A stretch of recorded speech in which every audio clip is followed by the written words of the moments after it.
નમસ્કાર દર્શક મિત્રો, આપ જોઈ રહ્યા છો નિર્માણ ન્યૂઝ અને નિર્માણ ન્યૂઝના ખાસ કાર્યક્રમ હોટ ટોપિકમાં આપની સાથે હું છું ધર્મી નકુમ। દર્શક મિત્રો, આપને જણાવું કે આજે છે વિશ્વ કેન્સર દિવસ અને ત્યારે આજે જ્યારે વિશ્વ કેન્સર દિવસ છે ત્યારે ખાસ કરીને વાત કરવી છે કે આપણે અવારનવાર આપણી જીવનશૈલીમાં અનેક પ્રકારની એવી આદતો કેળવતા હોઈએ છીએ। અવારનવાર આપણા શારીરિક એવા કેટલાય બદલાવો આવતા હોય છે કે જેને આપણે અવગણી દઈએ છીએ। આજે જ્યારે વિશ્વ કેન્સર દિવસ છે ત્યારે ખાસ કરીને કેન્સરને લઈને વાત કરવી છે, કેન્સરના લક્ષણોને લઈને વાત કરવી છે। જો આ પ્રકારે લક્ષણો દેખાય તો તેનું સમાધાન કઈ રીતે લાવી શકાય તેના ઉપર વાત કરવી છે। અને ખાસ તો આપણા સમાજમાં કેન્સરને લઈને જેટલી પણ ગેરમાન્યતાઓ છે, જેટલો પણ ડર છે લોકોમાં, તે દૂર કરવાની વાત કરવી છે કે જેથી કરીને આ કેન્સરના વધી રહેલા જે કેસ છે તેમાં ક્યાંક પૂર્ણ વિરામ લગાવી શકાય, ક્યાંક આ જે કેસ છે તેમાં ઘટાડો કરી શકાય। અને આ પ્રકારની જ વાત કરવા માટે આપણી સાથે જોડાયા છે એમડી ઓન્કોલોજિસ્ટ ડોક્ટર મનોહર ચારી। ડોક્ટર મનોહર, હાર્દિક સ્વાગત છે આપનું નિર્માણ ન્યૂઝમાં। થેન્ક યુ ડોક્ટર, સૌથી પહેલા અમારા દર્શક મિત્રોને એ જણાવો કે આજે જ્યારે વિશ્વ કેન્સર દિવસ છે, જો કેન્સર જે છે એ કયા પ્રકારનો રોગ છે? સૌથી પહેલા તો અમને એ જણાવો કે કેન્સર એટલે શું? કોમન લેંગ્વેજમાં કહું તો કેન્સર એટલે જે બી બોડીના જે સેલ્સ છે એ એબનોર્મલી વધવા લાગે અને બોડીના કંટ્રોલ બહાર નીકળી જાય, એને આ કેન્સરનો એકદમ સિમ્પલ ડેફિનિશન છે। આ એક જગ્યાથી લઈને બીજી જગ્યા જઈ શકે જ્યારે એને એડવાન્સ સ્ટેજમાં કહેવાય। સો બોડીના સેલ જ્યારે એબનોર્મલ થઈ જાય, એને ગ્રોથ વધારે થઈ જાય અને બીજી જગ્યાએ જવા માંડે, એને કેન્સર કહેવાય। બિલકુલ ડોક્ટર મનોહર, જો આપણે લક્ષણોની વાત કરીએ તો બોડીમાં એવા કયા કયા પ્રકારના લક્ષણો હોય છે ઇન જનરલ જો વાત કરીએ તો? ત્યારબાદ આપણે કેન્સરના ટાઈપ્સ ઉપર પણ જશું, પરંતુ જો જનરલ વાત કરીએ કે કયા કયા એવા બેઝિક લક્ષણો છે કે જે દેખાય તો સાવચેતી દાખવવી જરૂર છે? કેન્સર જ્યારે અર્લી સ્ટેજમાં પકડાઈ જાય તો એ ઓલમોસ્ટ 95% પ્લસ કેસીસમાં ક્યોર થઈ શકે।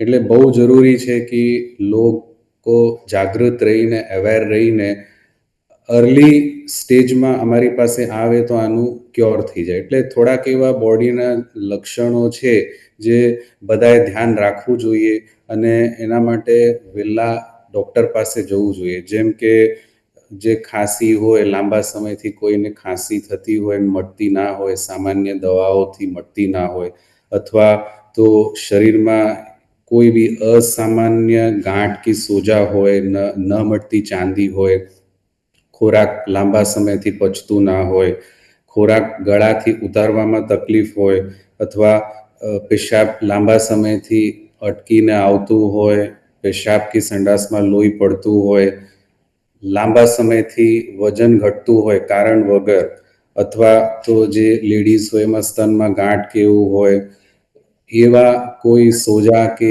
દુખાવો હોય જે લાંબા સમયથી ડૉક્ટર પાસે ટ્રીટમેન્ટ લો તો બી ન જતું હોય, એટલે એવા બધા કોમન જે લક્ષણો હોય એને કોઈ દિવસ આપણે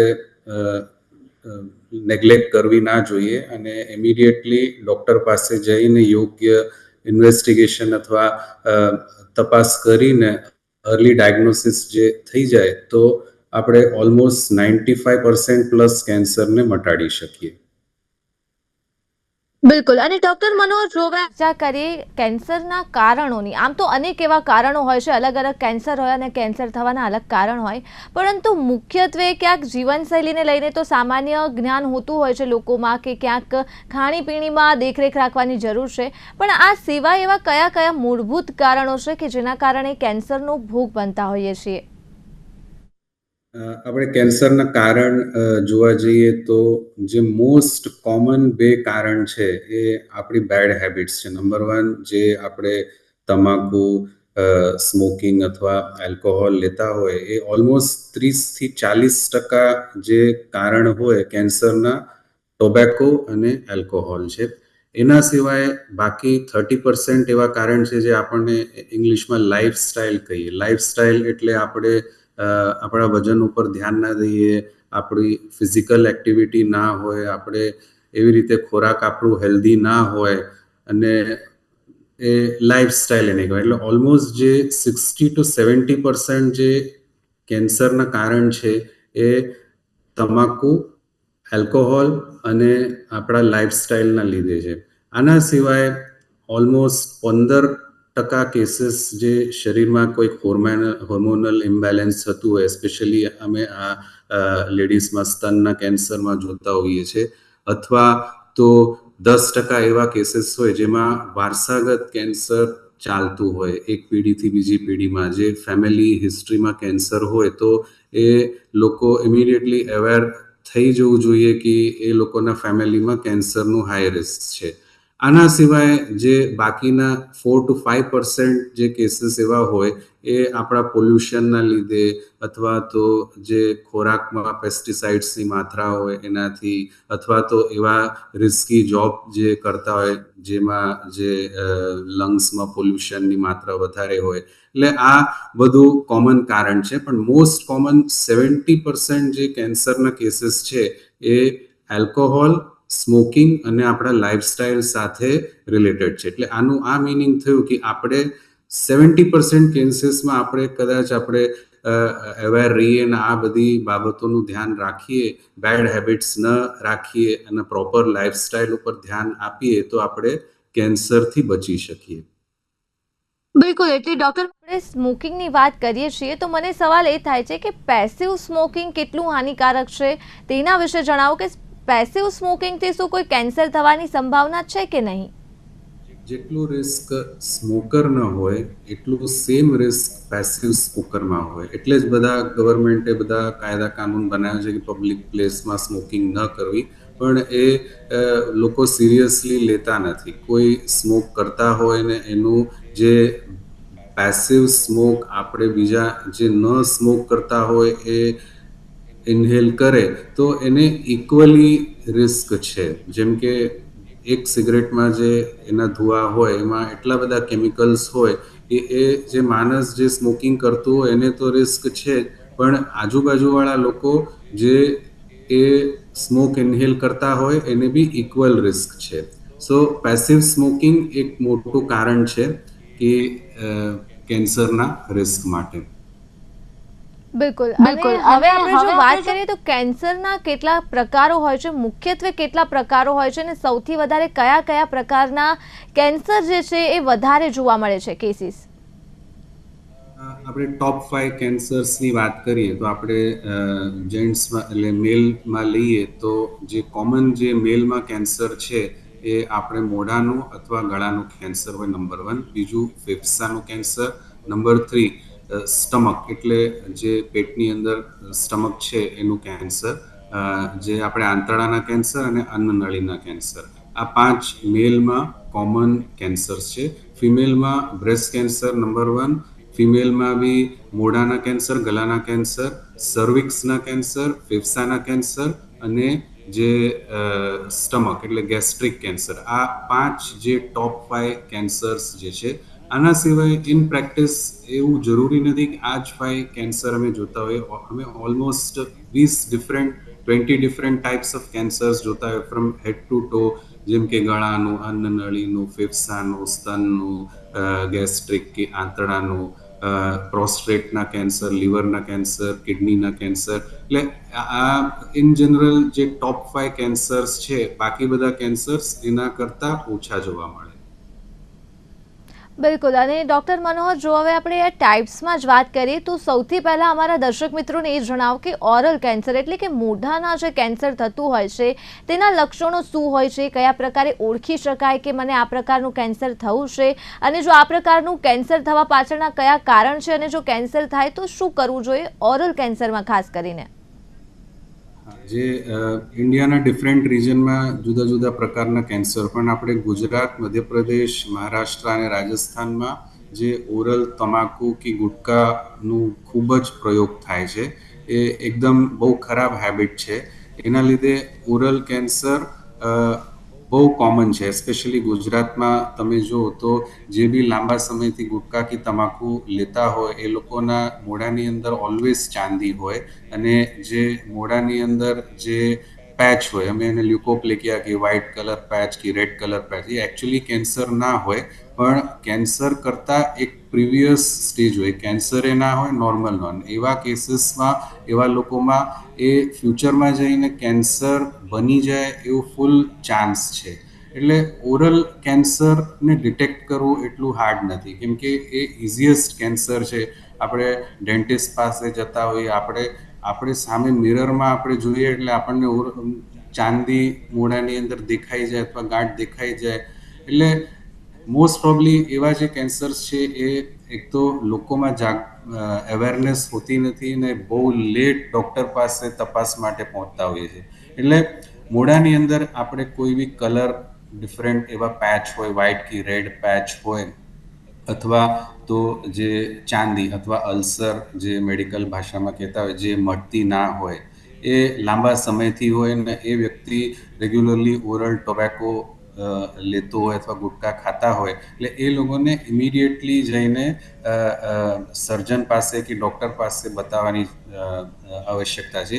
એના સિવાય ઘણી વખતે જે ઓરલ કેન્સર હોય એ ગળામાં ગાંઠ તરીકે બી આવી શકે, એટલે એ બી ધ્યાન રાખવું કે કોઈ બી અસામાન્ય ગાંઠ કે ચાંદી હોય મોઢાની અંદર અથવા ગળામાં, અથવા તો જે ઘણાને ખાલી વોઇસ ચેન્જ થાય અને ખાલી કફ જેવા લક્ષણ હોય લાંબા સમયથી, એ થોડુંક મોઢાની અંદર ના હોય પણ અંદર આપણે લેરિંગ્સ કે જે ઉપરથી દેખાતું ના હોય, ગળાની અંદર હોય, એવા લક્ષણ હોય. સો મોઢાનું કેન્સર ડિટેક્શન બહુ અઘરું નથી, એના માટે કંઈ મોટું ઇન્વેસ્ટિગેશનની જરૂર નથી.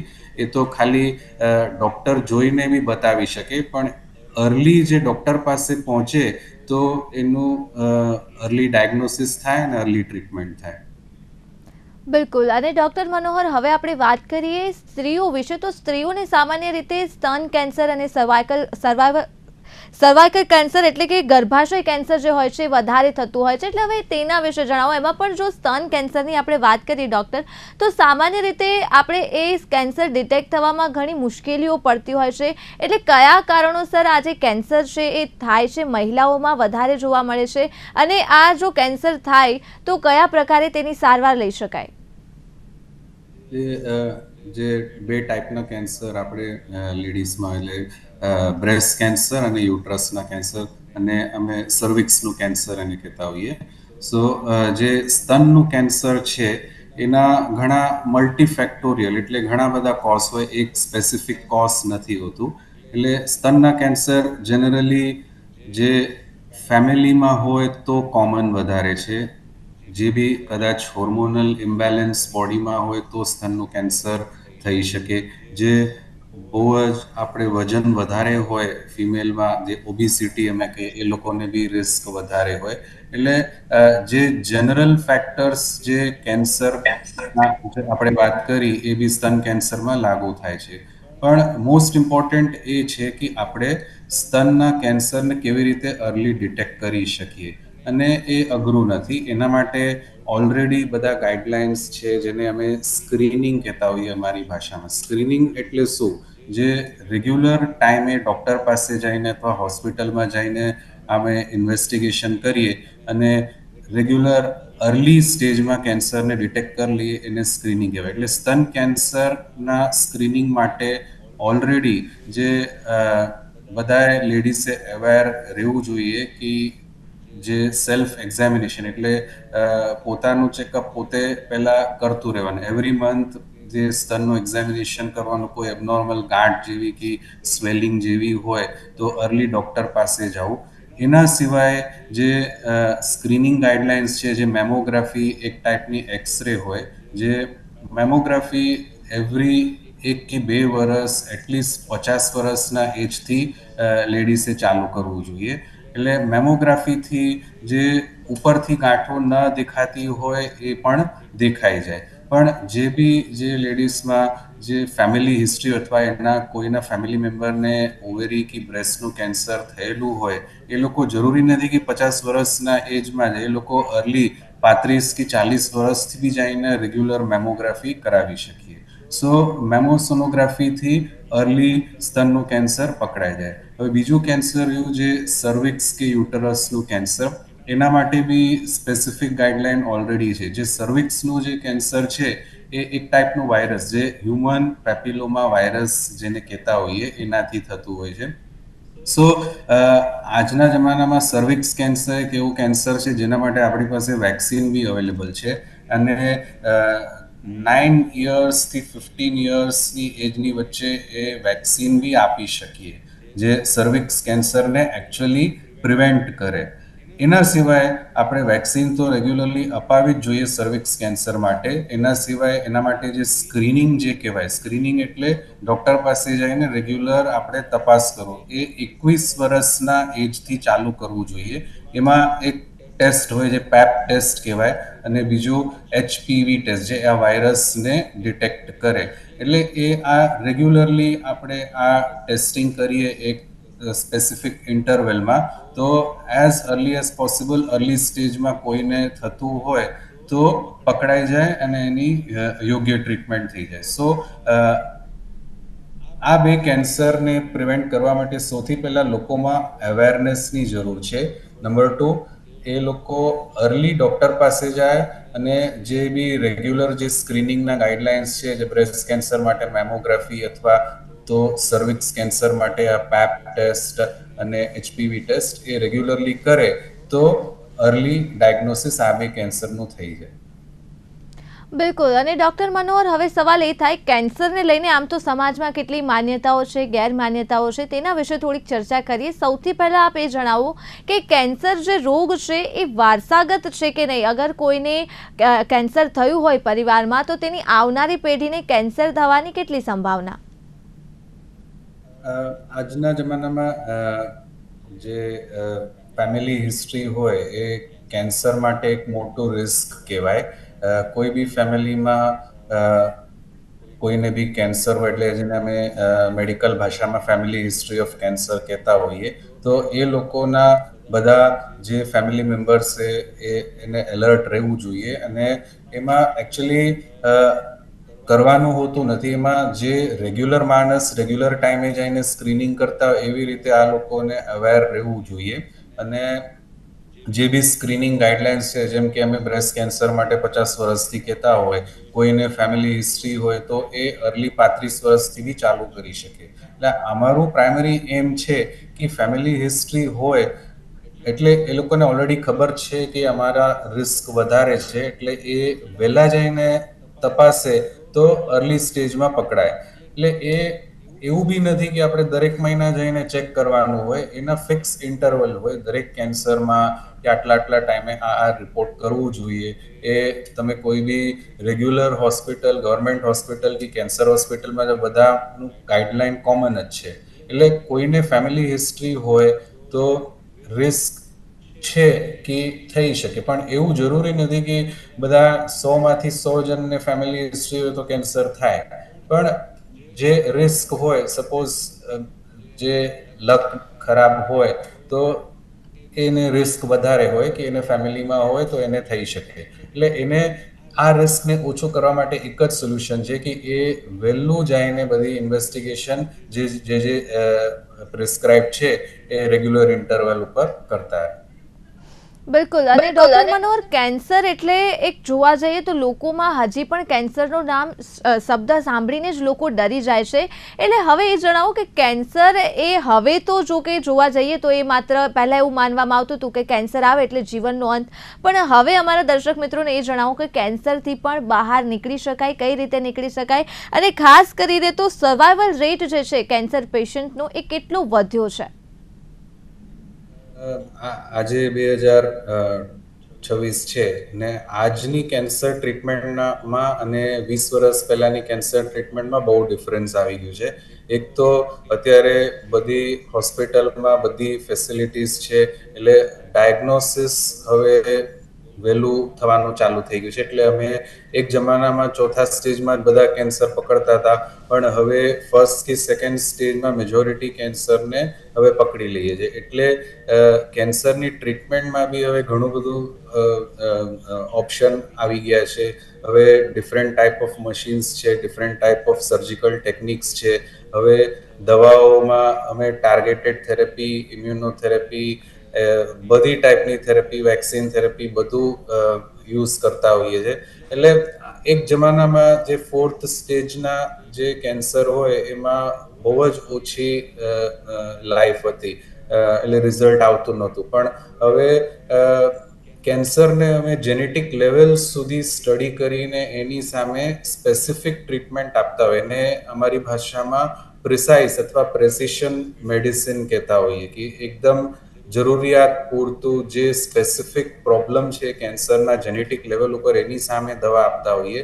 એટલે આ બધું કરવાથી થોડાક એવા હવે સ્ટેજ 4ના કેન્સરમાં બી અમે ઓલમોસ્ટ મટાડી દઈએ છીએ. એટલે કહેવા જઈએ તો કેન્સરની ટ્રીટમેન્ટમાં ઘણું સારું હવે આવી ગયું છે, અને ઘણા કેન્સર કમ્પ્લીટલી મટી બી જાય છે, એડવાન્સ સ્ટેજમાં બી મટી જાય છે, અને પહેલા કરતા રિઝલ્ટ ખૂબ જ સારું છે. અને ધીમે ધીમે જેમ કે બીપી કે ડાયાબિટીસ જેમ ક્રોનિક ડિઝીઝની જેમ ઘણા કેન્સર વર્ષો સુધી અમે ટ્રીટ કરતા હોય અને પેશન્ટને સારું થઈ જાય છે. એટલે હવે કેન્સરથી બીવાની જરૂર નથી. એટલે ઇન સિમ્પલ વર્ડ્સ, એક જમાનામાં ઇનક્યોરેબલ એટલે મટે નહીં, કેન્સર એટલે કેન્સર કહેવામાં આવતું હતું, પણ હવે બિલકુલ નથી. હવે મેજોરિટી કેન્સર્સ ક્યોરેબલ થઈ ગયા છે. બિલકુલ ડૉક્ટર, અને છેલ્લે સવાલ એ પૂછવા માંગીશ કે જ્યારે પણ આપણે કેન્સર પેશન્ટની વાત કરતા હોઈએ છીએ તો માનસિક રીતે જે લોકો હોય છે ને એ ડરી જતા હોય છે. એટલે જ્યારે પણ આ કેસ સામે આવે, કોઈ કેન્સર પેશન્ટ આપણી સામે હોય, તો પરિવારનો એક અગત્યનો રોલ હોય છે કે મેન્ટલી એમને વધારે મજબૂત બનાવે જે પેશન્ટ હોય એને, અને તેનાથી પણ વધારે રોલ એમનો હોય છે કે જે કેન્સર પેશન્ટની સારવાર પૂછવા માટે આવતા હોય છે. સામાન્ય રીતે એ લોકો જ્યારે આવે ત્યારે પેશન્ટ એટલું ડરેલું ના હોય, પણ જે લોકો એમની સારવાર પૂછવા માટે આવતા હોય છે, સ્વાસ્થ્ય પૂછવા માટે, એ વધારે ડરાવી દે છે. એટલે as a society, as a family, આપણી કેટલી રિસ્પોન્સિબિલિટી છે જ્યારે આપણે કોઈ પણ આવી રીતે કોઈ દર્દીને જોઈએ છીએ તો મેન્ટલી એમને કઈ રીતે મજબૂત કરી શકીએ, અને ખાસ તો જેમને પણ કેન્સરમાંથી જે સર્વાઈવ કરી રહ્યા છે તેઓ માટે મેન્ટલી સ્ટ્રોંગ રહેવું કેટલું જરૂરી છે?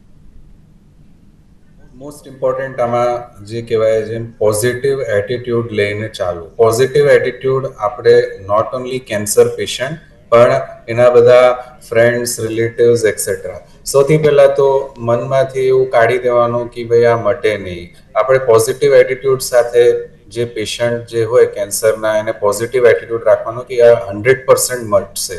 અને એને જે ફ્રેન્ડ્સ, રિલેટિવ્સ જે બી મળવા આવે એને નેગેટિવલી વાત ન કરાય, અને એને એન્કરેજ કરાય. કેમ કે નેગેટિવલી વાત કરો તો પેશન્ટ જે પ્રિસ્ક્રાઇબ ટ્રીટમેન્ટ છે એ જ ન લે, તો એમ માનીને ચાલે કે આ મટવાનું નથી તો શું જરૂર છે ટ્રીટમેન્ટની.